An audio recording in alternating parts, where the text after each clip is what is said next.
The Life and Times of Bob Marley.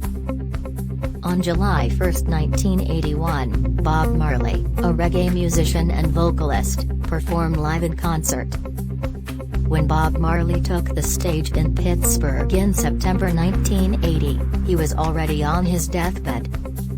He was a man with no time on his hands, and he was on a quest that no one in popular music had ever undertaken before. He had succeeded in popularizing reggae, a song that had earlier sounded alien and exotic to many ears, as well as conveying the truths of his difficult homeland, Jamaica, to a large audience in the last few years. Now he wanted to find ways to put across truths about people outside Jamaica and America, England and Europe. He aimed to speak for a world outside of established boundaries, a realm alien to his listeners. However, since Bob Marley's death 24 years ago, something remarkable has occurred. He has continued to perform.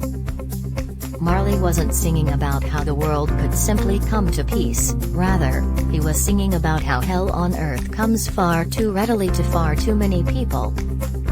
His ability to describe all of this in tangible and true ways is what makes his music unlike anything else we've ever heard.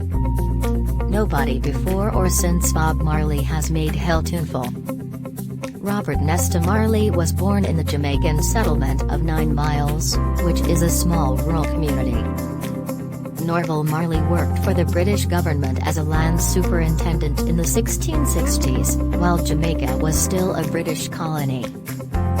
Cedella, Marley's mother, was a young black lady descended from the Comanche tribe, who had conducted some of the island's deadliest rebellion as slaves. As he reenacted an age-old narrative of white privilege over black service, Marley attracted Cedella, age 17, promising her marriage. It took her a long time to register the birth with the registrar because she was frightened of getting in jail for having a kid with a white man, she later explained. Though he devoted more of his life to the cause of speaking to the black diaspora, the population scattered or colonized around the world as a result of the slave trade and imperialism, he never expressed hatred for white people, rather, he expressed hatred for one people's undeserved power to subjugate another. Cedella relocated to Kingston in the 1950s, believing that it was the only area in Jamaica where he could have a promising career. She and her kid resided in a government tenant yard, a dense area populated almost entirely by poor black people. To Cedella's dismay, her son began to blossom there, finding a sense of belonging and purpose in the midst of adversity and unsavory company, including local street gangs. Rude boys, teenagers and young adults who dressed sharply, acted insolently, and knew how to fight, grew out of these groups quickly. Marley first discovered what would give his life meaning in this harsh environment, Kingston's booming and unique rhythm and blues scene. Jamaican youth began to catch the fever of America's urban popular music in the late 1940s, particularly New Orleans' earthy and polyrhythmic dance and blues sounds. By the 1960s, Kingston was producing its own form of R&B, a taut, tricky and intense music in which rhythms shifted their accents to the offbeat, almost an inversion of American rock and roll and funk. Like American R&B, this new Jamaican music arose from the long-term survival and evolution of black music as a means of maintaining community in hostile environments. Music allowed a displaced population a chance to communicate the truth about their circumstances and a way to claim victory over daily misery, or at the very least find a relief from it. From calypso to mento, Jamaican popular music has traditionally been used to convey rumors about neighbors' moral failings or the deceit of the overlord society. Marley's music has the speed to carry such strong aims, and his commentary could be witty and cruel. It was nicknamed ska, after the scratchboard rhythms, and much as R&B and rock and roll were considered as disruptive and immoral in America, Jamaican politicians, clergy, and journalists viewed ska's trash, a dangerous ghetto music that helped fuel the rude boys' brutality. Cedella Marley was concerned that her son had become too at ease in the ghetto and had been too close to the rude boys. Marley was recognized as a force in Trench Town, despite his diminutive stature. He'd already written Judge Not, a song criticizing cheap moralism, recorded it with Leslie Kong, one of Kingston's top producers, and published it in 1963, the same year the Beatles and Bob Dylan were making their mark on the music scene. Marley also established a singing trio with his boyhood buddy Neville Livingston, the son of Cedella's fiancée, Bunny Wailer, and Peter McIntosh, a tall guitarist who would shorten his name to Peter Tosh later that year. The next day, Dodd recorded the song with his best studio musicians, the Newsaholics, and played it at one of his sound system events the same night. It was an instant sensation, and with good reason. For the first time, a voice from the ghetto was speaking to others in similar straits, acknowledging their existence and giving voice to their problems, and that breakthrough had a transformative effect on both the scene and Marley and his group, the Wailing Wailers and, eventually, the Wailers. Dodd was so pleased by Marley's work ethic that he entrusted him with rehearsing several of Studio One's other vocal groups, including the Solettes, a female singing trio led by Rita Anderson, a teen single mother and nursing student who aspired to be Jamaica's Diana Ross. During this time, Marley had eyes for other women, as he always did, but he was pulled to Anderson because of her motherly love. As a result, she felt compelled to defend Marley, who was now living alone in the rear of Dodd's studio after his mother had grown tired of Kingston and relocated to Delaware. Marley married Rita in 1966, only days before his mother insisted that he visit her and try to make a home in America. Marley despised America's fast-paced lifestyle and limited work options for black guys. But something momentous happened in Jamaica while he was gone that would forever change Marley's life and destiny. A living God had visited and walked on the soil of Marley's motherland. Haile Selassie, Ethiopia's emperor, was the living God's name, and he was the product of a tangled strand of history that shaped Marley's and Jamaica's existence. Marcus Garvey, an early 20th century revolutionary who pushed blacks to look to their African roots and establish their own destinies separate from those forced on them by America and European colonization, laid the groundwork for Selassie's significance for Jamaicans. In 1927, Garvey told his followers to look to Africa for the crowning of a black king as a sign that a messiah was on the way, according to legend. When Rastafari, a young Ethiopian prince, ascended to the throne in 1930, the prophecy that Garvey had never spoken took on the power of the word made flesh for many.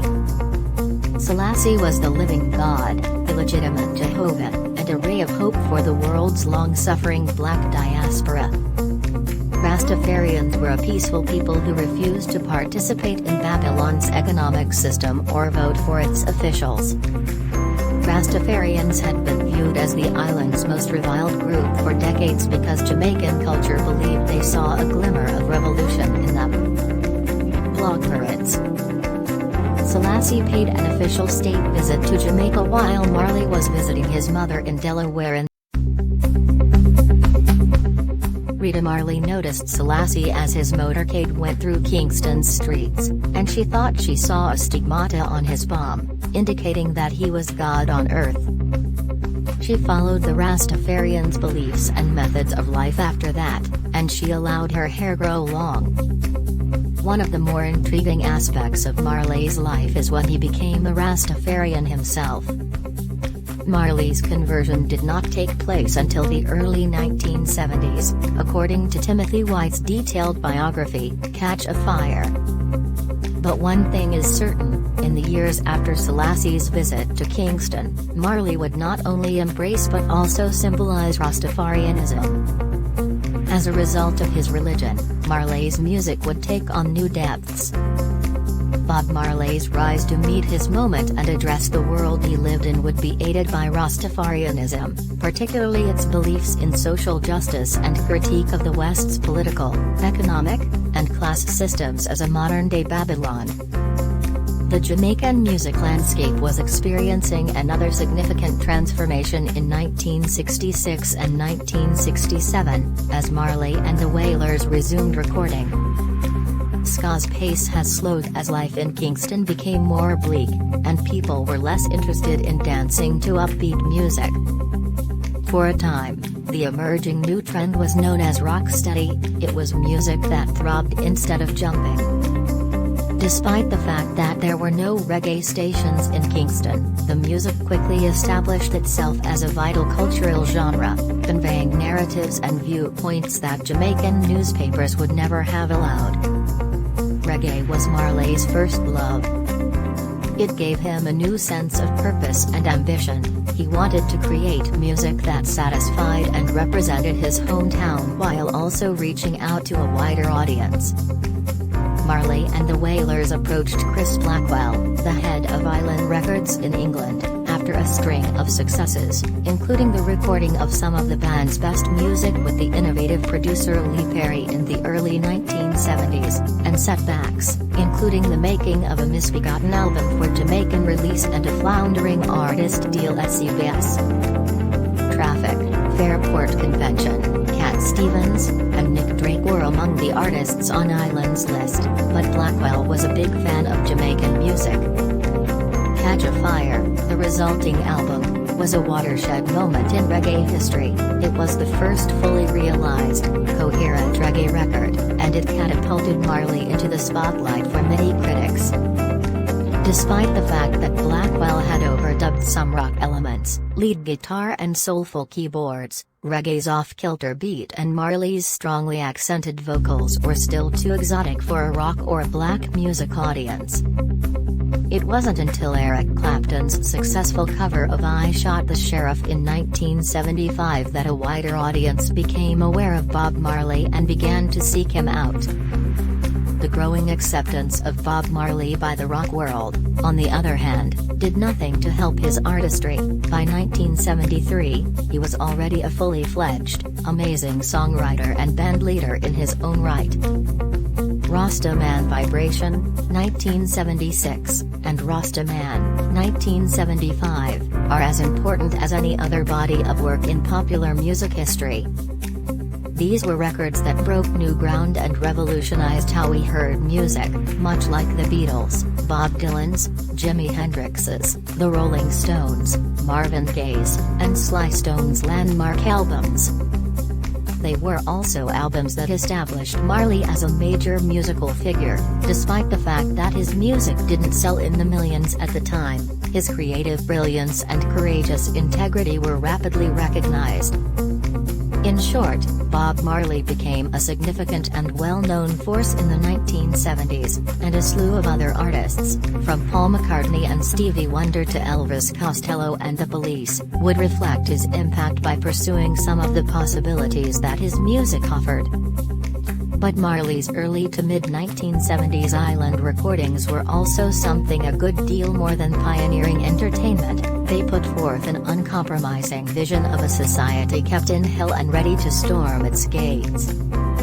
Songs like Burnin' and Lootin', Small Axe, Concrete Jungle, Revolution, Them Belly Full, and War, especially War, with its proclamation of eternal worldwide conflict, until the philosophy which holds one race superior / and another inferior / is finally and permanently discredited, conjure up unsettling images and incendiary pronouncements that are among the most authentic in modern music.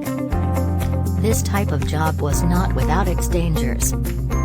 The Jamaican hell painted so clearly in Marley's lyrics was a living, breathing place, and some of its most powerful people didn't want to see the social and economic change that Marley hinted was required. The island's administration and police were responsible for much of the violence in Kingston that was attributed to ghetto thugs and criminals.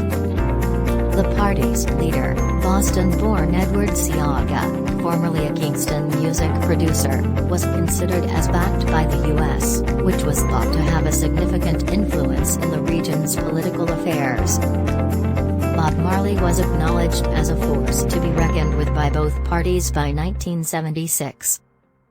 Over the years, he had been friendly with Manley, but as new elections loomed in December, Marley claimed to be unconcerned by the race.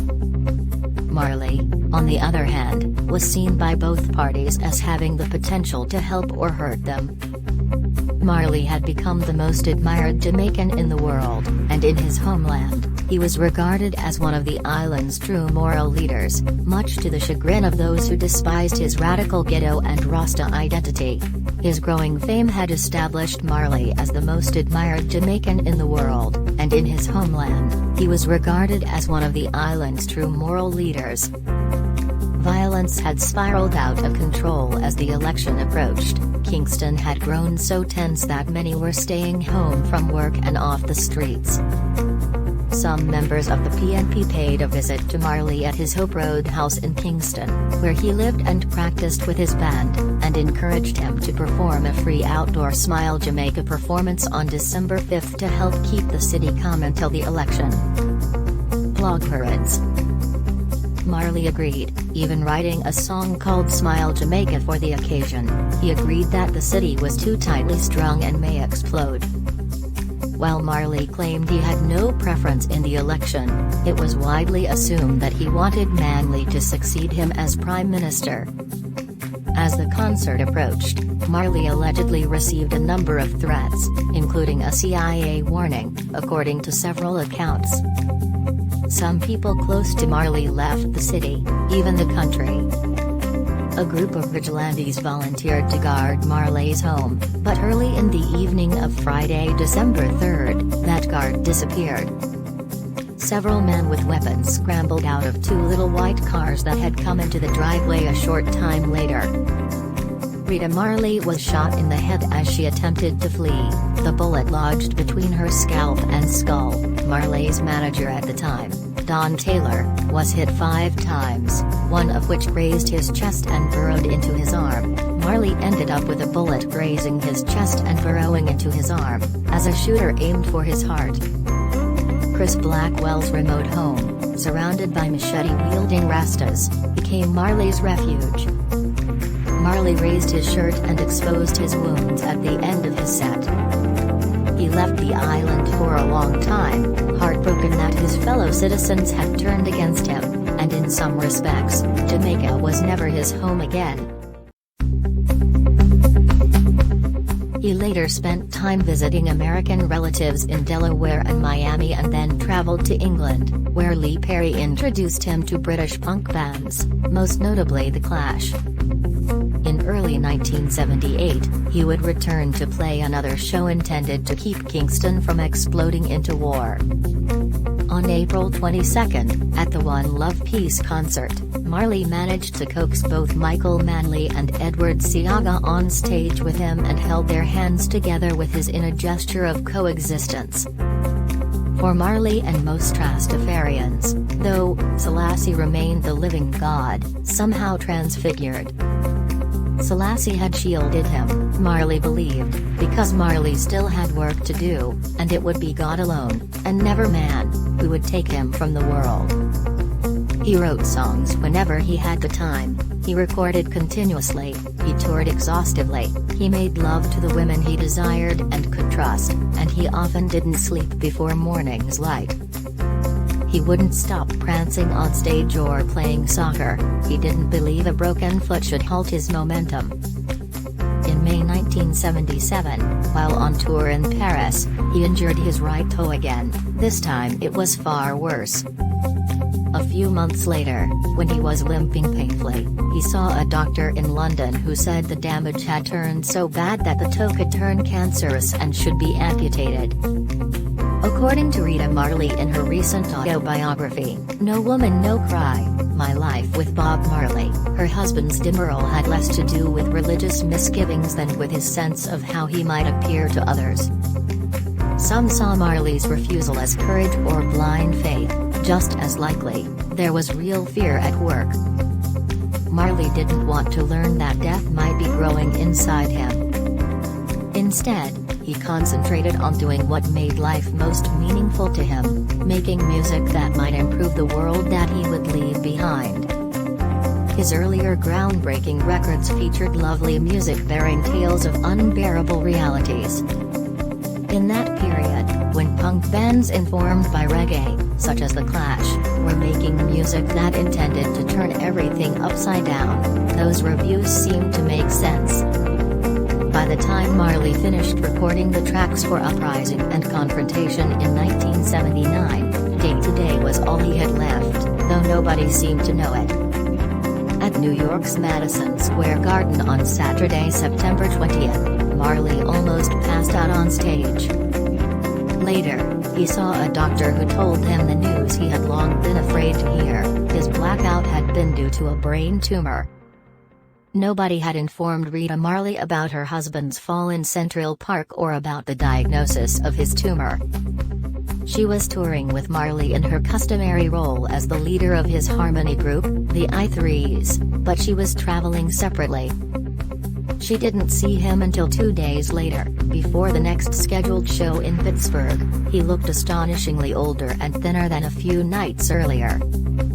When Marley gave her the news, Rita insisted that the tour be cancelled immediately, but, according to Timothy White's account, she was told by one handler that since Marley was going to die anyway, they should simply continue with the tour. Marley went on stage that night in Pittsburgh and played his full show, but that was as far as he could go.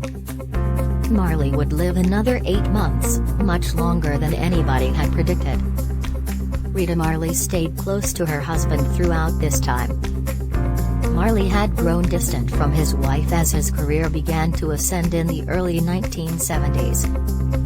She thought about divorcing him, but she believed the bond of their partnership ran too deep and that Marley still needed her protection.